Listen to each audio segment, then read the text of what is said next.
भारत एक ऐसा देश जहां हजारों साल पुरानी सभ्यताएं, धर्म, परंपराएं और भावनाएं आज भी लोगों की जिंदगी को तय करती हैं। यहाँ नदियों को माँ कहा जाता है, पेड़ों को पूजनीय माना जाता है और गाय सिर्फ एक जानवर नहीं बल्कि करोड़ों लोगों के लिए गौमाता है। लेकिन यही गाय आज भारत की सबसे बड़ी बहसों में से एक बन चुकी है। एक तरफ भक्ति, दूसरी तरफ राजनीति, एक तरफ आस्था, दूसरी तरफ अरबों डॉलर की अर्थव्यवस्था, और इन सब के बीच फंसा हुआ है आम इंसान, किसान, मजदूर, व्यापारी और वो बूढ़ी गायें जो अब सड़कों पर भटक रही हैं। लेकिन सवाल यह है, अगर गाय सचमुच माता है तो बूढ़ी होने के बाद उसका भविष्य क्या होता है? क्या गौरक्षा सिर्फ एक नारा है या उसके साथ जिम्मेदारी भी आती है? आज की इस डॉक्यूमेंट्री में हम बात करेंगे भारत की गाय राजनीति, गौरक्षा, भीड़ हिंसा, दूध और लेदर इकोनॉमी, किसानों की मजबूरी और उस सवाल की जिसका जवाब शायद आज तक किसी के पास साफ नहीं है। क्योंकि भारत में गाय का मुद्दा सिर्फ धर्म का मुद्दा नहीं है, यह इतिहास है, यह अर्थव्यवस्था है, यह राजनीति है, यह डर है, यह भावना है और यह भारत की आत्मा से जुड़ा हुआ सवाल है। एक समय था जब भारत के गांवों की सुबह गौशालाओं की आवाज से शुरू होती थी। सूरज निकलने से पहले किसान उठता था, आंगन में चारा रखा जाता था, बच्चे बछड़ों के साथ खेलते थे और घर की सबसे कीमती चीज होती थी एक गाय। उस समय गाय सिर्फ धार्मिक प्रतीक नहीं थी, वह जीवन थी।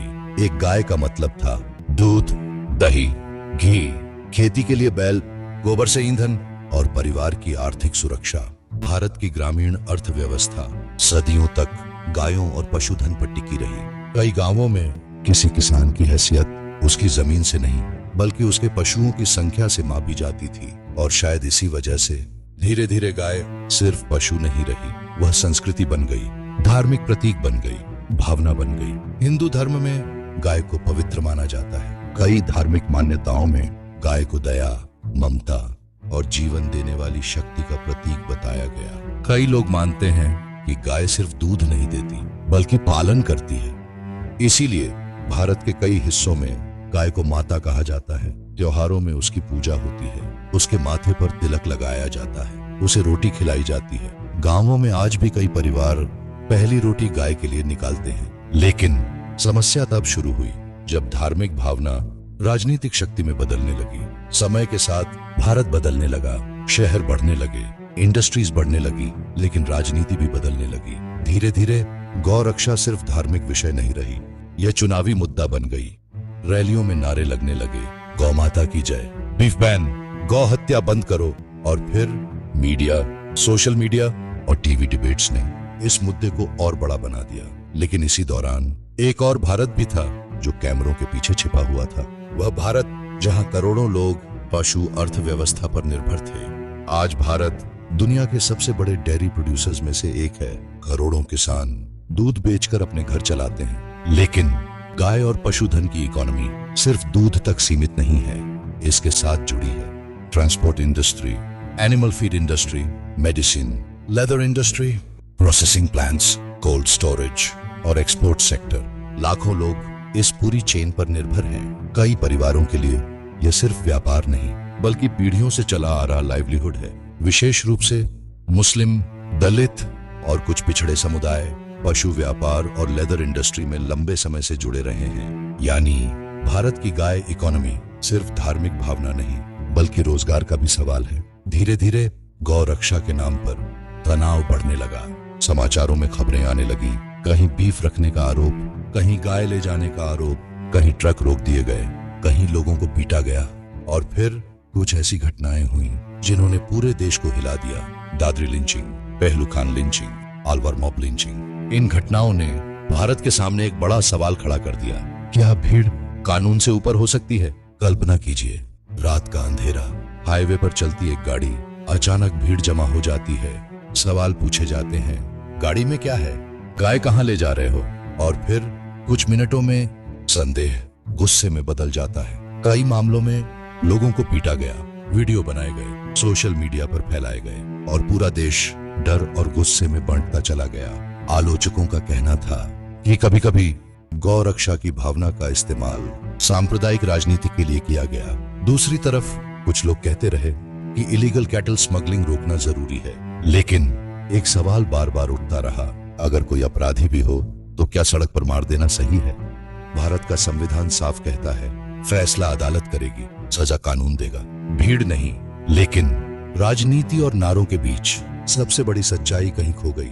एक गाय जब तक दूध देती है तब तक उसकी कीमत होती है, लेकिन जब वह बूढ़ी हो जाती है, दूध देना बंद कर देती है, बीमार पड़ जाती है, तब वही गाय जिसे कभी गौमाता कहा गया था धीरे धीरे बोझ बन जाती है। कई गरीब किसानों के लिए एक बूढ़ी गाय को पालना आसान नहीं। हर दिन चारा चाहिए, इलाज चाहिए, जगह चाहिए, पैसा चाहिए, और भारत के करोड़ों छोटे किसान पहले ही कर्ज और गरीबी से जूझ रहे हैं। ऐसे में वे क्या करें?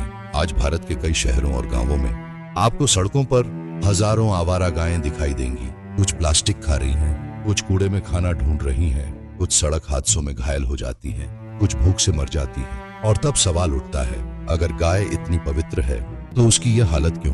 क्या गौरक्षा सिर्फ स्लॉटर रोकने तक सीमित है, या असली गौरक्षा का मतलब उसे सम्मानजनक जीवन देना भी है?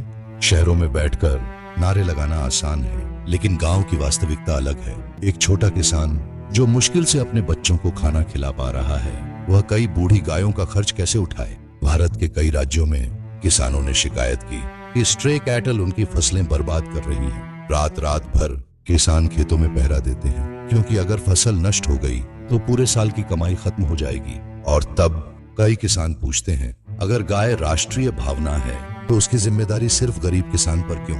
भारत में कई जगह गौशालाएं बनाई गई, लेकिन हर जगह हालत अच्छी नहीं। कुछ जगहों पर भीड़ से भरी गौशालाएं, कम खाना, कम इलाज और खराब व्यवस्था की खबरें भी सामने आईं। कुछ जगह गायें भूख से मर गईं, कुछ जगह फंडिंग की कमी थी। और तब फिर वही सवाल सामने आया, क्या सिर्फ भावना काफी है या उसके साथ व्यवस्था भी चाहिए? भारत की कैटल इकोनॉमी एक अजीब विरोधाभास है। एक तरफ गाय को माता कहा जाता है, दूसरी तरफ उसी इकोनॉमी से जुड़े हैं दूध, चमड़ा, दवा, खाद्य, ट्रांसपोर्ट और एक्सपोर्ट। भारत दुनिया के बड़े मीट एक्सपोर्टर्स में भी गिना जाता है। हालांकि कई राज्यों में काउ स्लॉटर पर रिस्ट्रिक्शंस हैं, लेकिन बफलो मीट एक्सपोर्ट एक बड़ी इंडस्ट्री है। यानी भावना और अर्थव्यवस्था दोनों साथ साथ चल रहे हैं, और इसी वजह से यह मुद्दा इतना जटिल बन चुका है। सोशल मीडिया पर अक्सर कहा जाता है कि कैटल ट्रेड सिर्फ मुसलमानों से जुड़ा है, लेकिन वास्तविकता इससे कहीं ज्यादा जटिल है। भारत के अलग अलग हिस्सों में दलित समुदाय, आदिवासी समुदाय, ईसाई समुदाय और कुछ हिंदू समूहों में भी बीफ कंजम्पशन देखा जाता है। कई हिंदू किसान बूढ़े पशु बेचते हैं, कई अलग अलग समुदाय ट्रांसपोर्ट और लेदर बिजनेस में काम करते हैं। यानी यह मुद्दा सिर्फ एक धर्म का नहीं, यह भारत की सामाजिक और आर्थिक संरचना का हिस्सा है। TV debates, social media, viral videos, इन सब ने गाय के मुद्दे को और विस्फोटक बना दिया। कभी कोई वीडियो वायरल होता है, कभी कोई बयान, कभी कोई हिंसा, और फिर पूरा देश दो हिस्सों में बांट जाता है। लेकिन इस शोर में सबसे कम सुनी जाती है आम इंसान की आवाज, किसान की आवाज, मजदूर की आवाज और उन बूढ़ी गायों की जो बोल भी नहीं सकती। तो आखिर समाधान क्या है? क्या सिर्फ प्रतिबंध? क्या सिर्फ नारे? क्या सिर्फ राजनीति? या फिर एक ऐसी व्यवस्था जहां कानून भी मजबूत हो, धार्मिक भावनाओं का सम्मान भी हो, किसानों को मदद भी मिले और बूढ़ी गायों को सम्मानजनक जीवन भी? कुछ लोग कहते हैं सरकार को बड़े स्तर पर गौ अस्पताल बनाने चाहिए, शेल्टर होम्स बनाने चाहिए, किसानों को सब्सिडी देनी चाहिए, स्ट्रे कैटल मैनेजमेंट के लिए नेशनल पॉलिसी होनी चाहिए। लेकिन यह सब आसान नहीं। इसके लिए पैसा चाहिए, जमीन चाहिए, व्यवस्था चाहिए और सबसे ज्यादा ईमानदार नियत चाहिए। भारत एक ऐसा देश जहां गाय को मां कहा जाता है, लेकिन शायद अब समय आ गया है कि यह सवाल पूछा जाए, क्या हम सिर्फ गौमाता बोलना चाहते हैं या सचमुच उसकी जिम्मेदारी भी उठाना चाहते हैं? क्योंकि किसी समाज की पहचान उसकी सबसे कमजोर जिंदगियों के साथ उसके व्यवहार से होती है, और अगर गाय सचमुच माता है तो उसके आखिरी दिनों में भी उसे सम्मान मिलना चाहिए, वरना गौमाता सिर्फ एक राजनीतिक नारा बनकर रह जाएगी और भारत की सड़कों पर हजारों बूढ़ी गायें चुपचाप कूड़े में खाना ढूंढती रहेंगी। कोई भाषण देगा, कोई राजनीति करेगा, कोई वोट मांगेगा, लेकिन बहुत कम लोग उनकी असली जिम्मेदारी उठाएंगे। और अब सबसे बड़ा सवाल आपसे, क्या गौरक्षा सिर्फ भावना है या उसके साथ जिम्मेदारी भी होनी चाहिए? अपनी राय कमेंट में लिखिए अगर ये डॉक्यूमेंट्री आपको सोचने पर मजबूर करे तो इसे शेयर कीजिए, क्योंकि यह चर्चा सिर्फ गाय की नहीं है, यह उस सवाल की भी है कि भारत कैसा समाज बनना चाहता है।